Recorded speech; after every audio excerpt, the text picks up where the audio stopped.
اسلام میں پیری مریدی کا کوئی کانسیپٹ نہیں ہے، سب ڈھونگ ہے، ڈھکوسلیاں، دکانداری اور کچھ نہیں ہے۔ سندھ کے گوٹ کی کہانی ہے، ایک پیر صاحب تھے، اس کو اللہ نبی کا نام تو یاد نہیں تھا، اگر یاد ہوتا تو ایسے کام کبھی نہ کرتا۔ اس کو ایک ہی شوق تھا، گاؤں کی حسین کنواری جوان لڑکیاں۔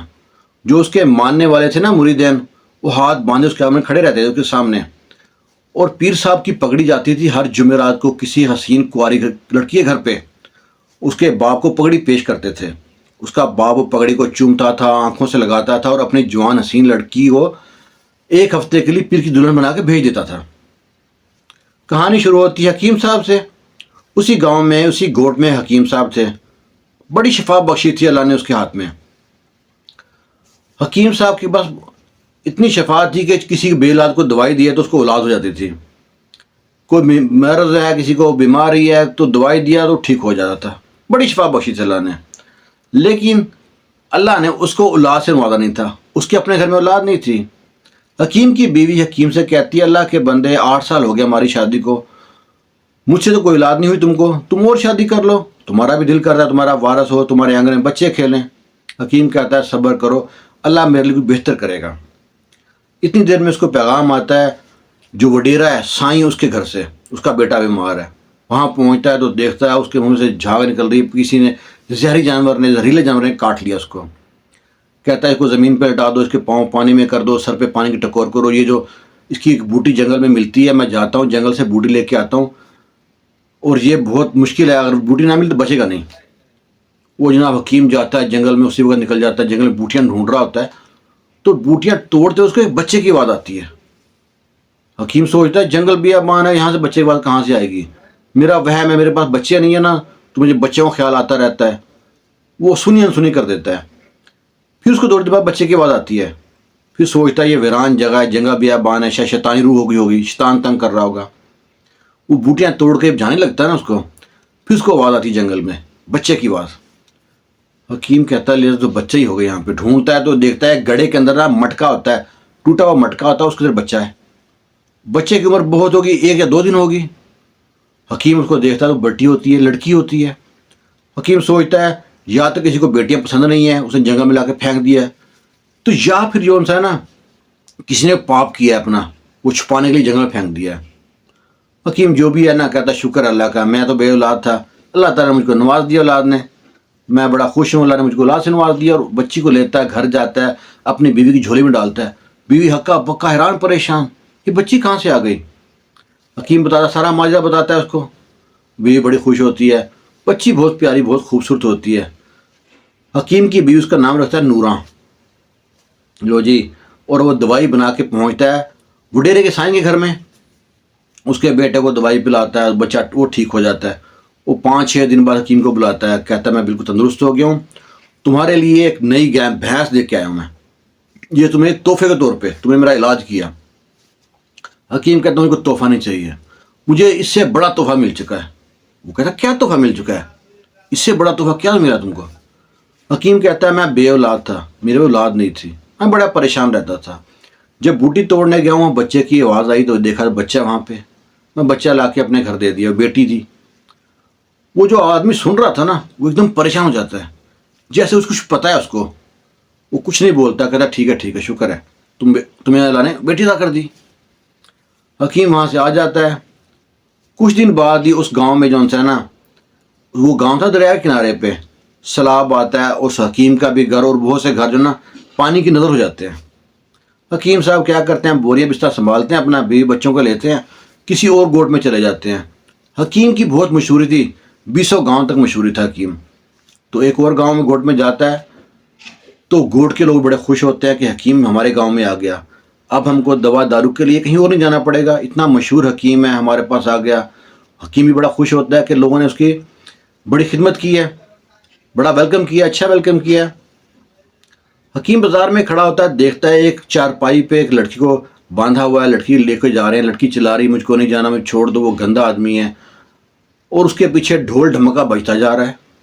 حکیم کہتا ہے لڑکی بیمار ہے، کوئی پاگل ہے، کیا مسئلہ ہے، اس کے بعد میرے پاس لے کے میں اس کا علاج کروں گا۔ وہ لوگ سنی انسنی کرتے چلے جاتے ہیں۔ حکیم لوگوں سے پوچھتا ہے کیا ماجرا ہے، کوئی بتاتا نہیں ہے۔ حکیم کہتا ہے کوئی تو بتاؤ نا مجھے کیا ماجرا ہے۔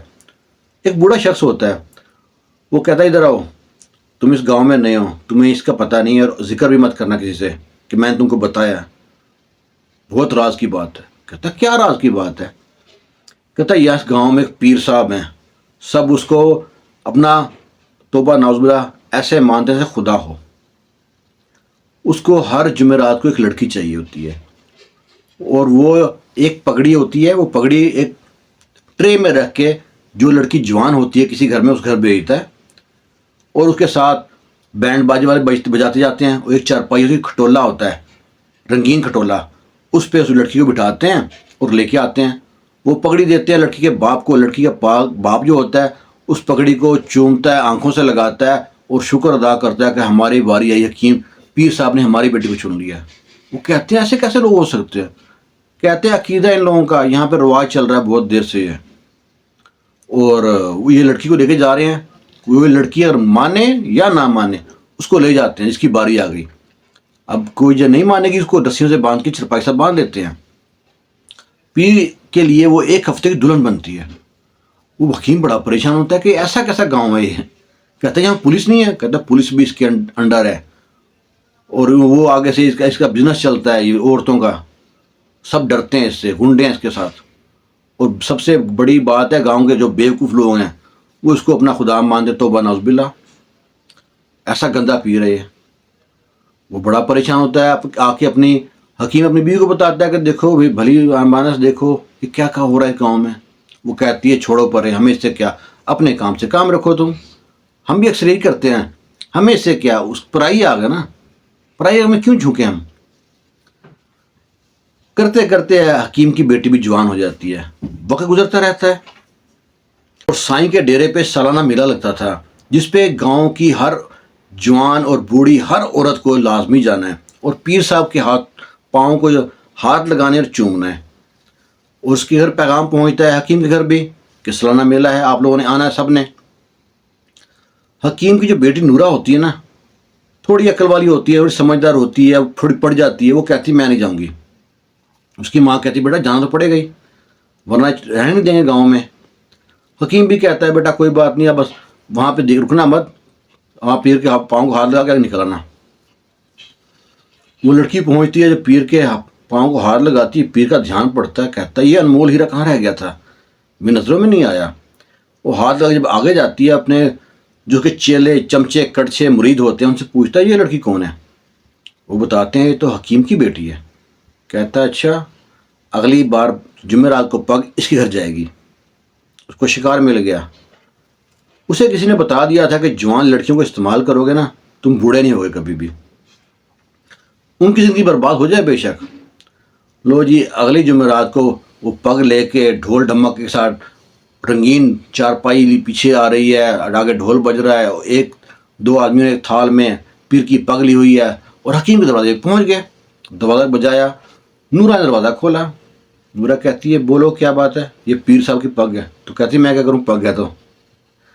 کہتے ہیں بدبخت، تجھے پیر بھسم کر دے گا، تو خوش ہو، مبارکباد ہے تجھے، پیر نے تم کو چن لیا ہے، ایک ہفتے میں تو پیر کی دلہن بنے گی، قسمت والی ہے تو۔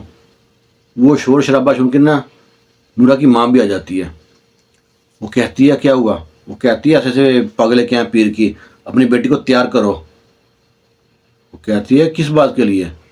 یہ دلہن بنے گی ایک ہفتے کے لیے پیر کی۔ وہ نورا آگے بڑھتی ہے، پیر کی پگ اٹھاتی ہے اور نالی میں پھینک دیتی ہے۔ وہ مریدوں کو بڑا غصہ آتا ہے کہ پیر کی بے حرمتی کر دی۔ وہ نورا کو اٹھاتے ہیں، زبردستی چرپائی کے ساتھ باندھتے ہیں، ڈھول ڈھمکا بجاتے ہیں اور لے سے جاتے ہیں۔ جو نورا کی ماں ہوتی ہے چیختی چلاتی رہتی ہے، کوئی سنتا نہیں اس کی۔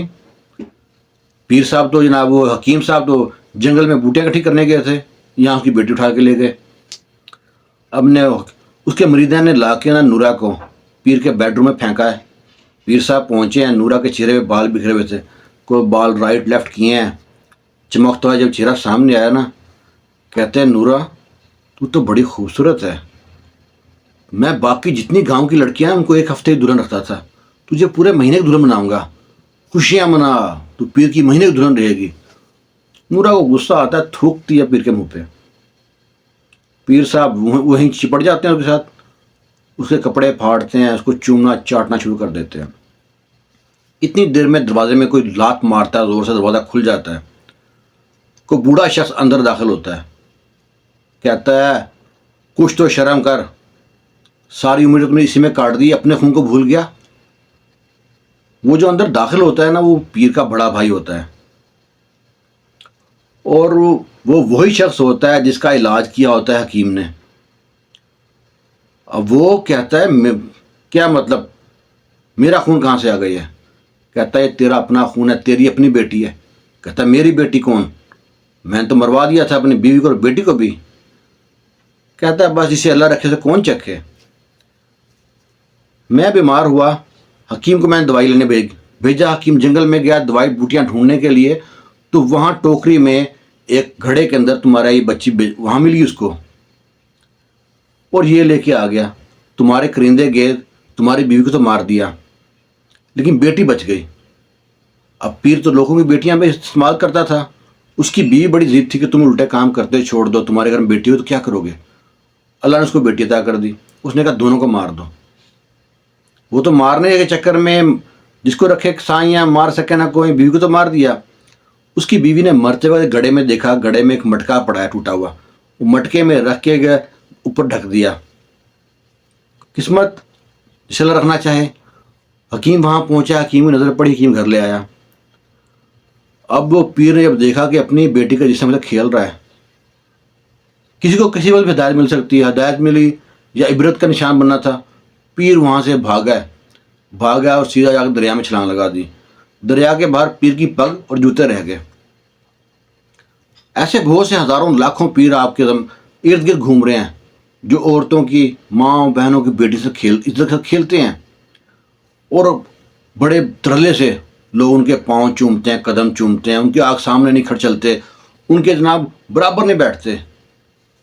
ہمارے پیارے نبی حضرت محمد صلی اللہ علیہ وآلہ وسلم نے جب آخری خطبہ دیا تھا نا، اس میں کہا تھا میں آپ لوگوں کے درمیان دو چیزیں چھوڑ کے جا رہا ہوں، ایک قرآن اور ایک حدیث۔ یہ ڈھکوسلے، لفنٹر، یہ شوف پیر اور جتنے بھی پیر ہیں سب ٹوپی ڈرامے ہیں، ان کے جال میں آپ لوگ پھنس کے اپنی زندگی برباد کرتے ہو، اپنی لاکھ زندگی برباد کرتے ہو۔ لوگ کہتے ہیں سچی کہانی، اللہ نہ کرے سچی کہانی ہو۔ اگر آپ کو کہانی اچھی لگتی ہے تو اس کو لائک شیئر لازمی کیجیے گا۔ دعاؤں میں جا رکھنا، خوش رہیں، شاد رہیں، آباد رہیں۔ اللہ حافظ۔